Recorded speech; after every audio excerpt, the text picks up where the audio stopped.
If you want to be a good writer, be the best writer in the world. That's what I've done.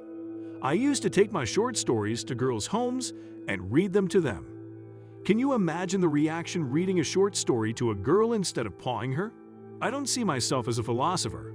That's awfully boring. It's lack that gives us inspiration. It's not fullness. Why go to a machine when you could go to a human being? There is too much government today. We've got to remember the government should be by the people, of the people, and for the people.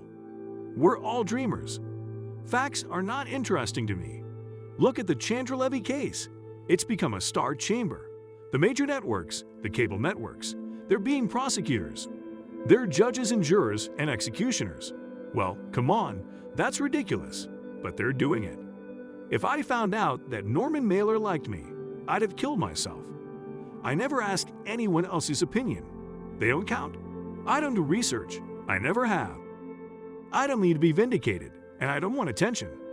Bo Derek is a really good friend of mine, and I like to spend more time with her.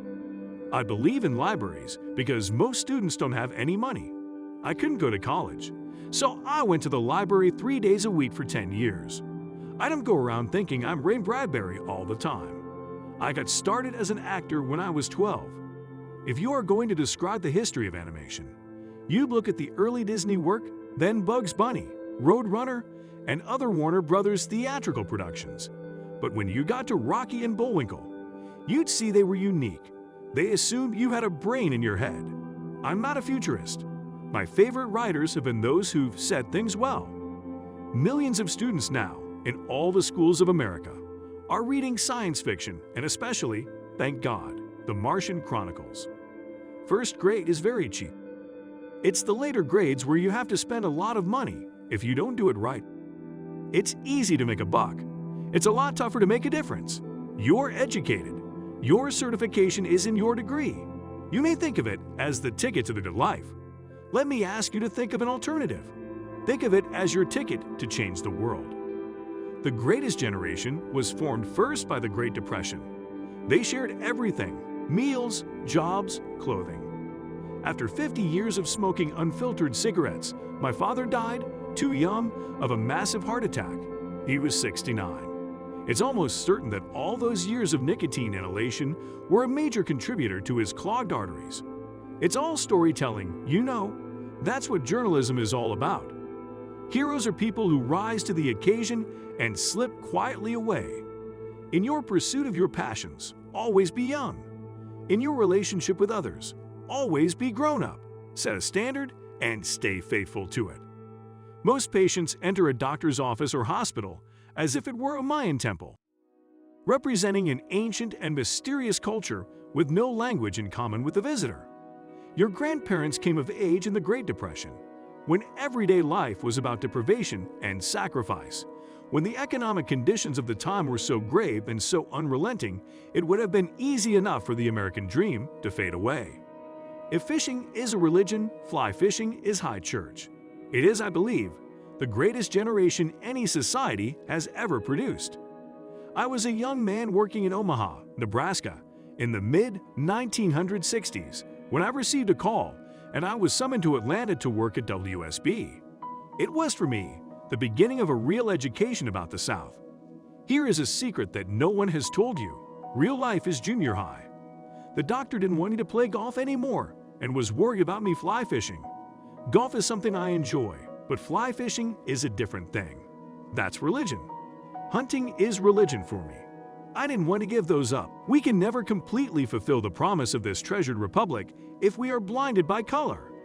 During World War II, law-abiding Japanese American citizens were herded into remote internment camps, losing their jobs, businesses, and social standing, while an all-Japanese American division fought heroically in Europe. I think, obviously, we need to work harder at extending the women's movement. How do women who have prepared for careers and have a child get back to the workplace and still fulfill maternal roles? Watergate was a constitutional crisis of the highest order. What I quickly learned after my diagnosis is that the world of a cancer patient has many parts and a good deal of uncertainty. The year of my birth, 1940, was the fulcrum of America in the 20th century, when the nation was balanced precariously between the darkness of the Great Depression on one side and the storms of war in Europe and the Pacific on the other. I played high school basketball at 6 feet. Then I went to 5'11" in my 50s, and then, bang, I went down to 5'9". When I read To Kill a Mockingbird, I was so struck by the universality of small towns. Don't overstay Fox News. It's still much smaller than the least of the network niches. I think people of my generation became journalists, right after the broadcast pioneer fathers, because we wanted to report the big stories. I'm a working journalist. I'm interested in all points of view, and I draw conclusions based on facts, not just on opinions. We live in a world where terror has become a too familiar part of our vocabulary. In Gerald Ford, the man he was in public, he was also that man in private. I was at MSNBC. I was constantly saying to them during Bridgegate, "You've convicted Governor Christie," without one iota of fact attaching him to the decision to stall the traffic on the bridge.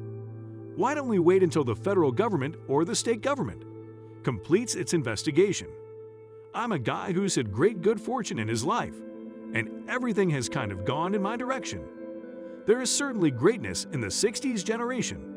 They changed our attitudes about race in America, which was long overdue. They didn't just stand up and salute when told to go to war. Women finally began to realize a more equal place in our society. I have no problem whatsoever with a kind of political overview or an ideological overview for any of these outlets as long as it's transparent. We know where Breitbart stands, we know where Fox stands, where MSNBC stands. So people go in with an understanding of that. I was on the board of the Mayo Clinic. I was diagnosed there, and I could pick up the phone and get a hold of whoever I wanted to. What I learned is that you really have to get proactive and manage your case. I had always been interested in race and racial justice, but mostly it was with my nose pressed up against the glass, looking at the South from a long way away. I'm not going to sit on the porch of the old Anchorman's, home with a drool cup. What I think is highly inappropriate is what's going on across the internet. A kind of political jihad against Stan, rather in CBS News, that's quite outrageous. In Los Angeles, I had the good fortune of anchoring the news right before Johnny Carson came on. So to see him, the Hollywood stars watched me first. There are lots of dimensions to being a cancer patient. The overwhelming one is that it takes over your life.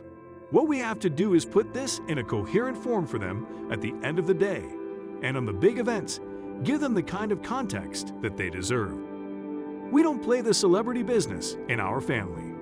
Geraldine Ferrero, the first woman to run for vice president, died from multiple myeloma. Frank Reynolds, the ABC anchorman, who I had talked to toward the end of his life, not knowing what he had, died from it. Later I found out that Frank Magee, who was the Today Show host, died from it. Peter will have a place in this brotherhood forever. People are beginning to doubt the moral certitude of people on the right, especially the far right. I had fractures in my spine that had to be repaired that came as a big surprise. Nobody warned me that I might get some really severe, threatening fractures. It was painful, and I lost 2 inches of height, bang. Oklahoma residents are known for not backing down from a fight in the political arena, on the gridiron, NBA courts, or rodeo arenas. But in their reaction to the bombing, they knew intuitively they would not find restoration in rage. My mother, who graduated from high school at 16, had no hope of affording college, so she went to work in the local post office for $1 a day. She was doing better than her father, who earned 10 cents an hour working at a nearby grain elevator.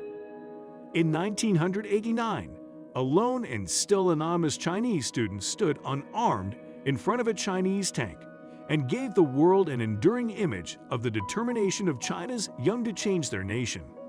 He didn't text message the tank or share a video on YouTube. My hope is that we would begin have a dialogue in this country about the importance of civility.